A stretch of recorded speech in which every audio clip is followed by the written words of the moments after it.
আসসালামু আলাইকুম। Terminator racket তো এটার মেজর ক্র্যাক হচ্ছে এইটা, শাফট নিচের ভাঙ্গা। তো আপনাদেরকে এইটা দেখাবো না, এটা ভাঙা স্বাভাবিক, যে কোনোভাবে ভাঙতে পারে। তো এটার পাশাপাশি এই টি জয়েন্ট থেকে নিচের শ্যাফটটা একেবারে আলাদা হয়ে গেছে। এটা হয়তো প্রথম অবস্থায় বোঝা যায়নি, পরে আমি কাজ করতে গিয়ে বুঝতে পারছি যে এটা টি জয়েন্ট থেকে একেবারে আলাদা হয়ে গেছে।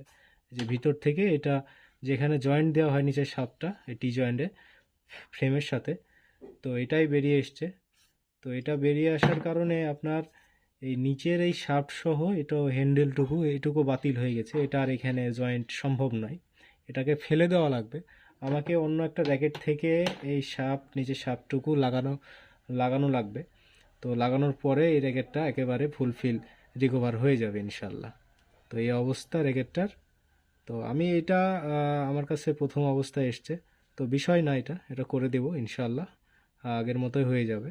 আর এটাতে ব্যালেন্স কোনো নষ্ট হবে না, আগে যা ব্যালেন্স ছিল তাই থাকবে, ওয়েটও বাড়বে না ইনশাল্লাহ। তো এই অবস্থা টার্মিনেটর র্যাকেট। ধন্যবাদ।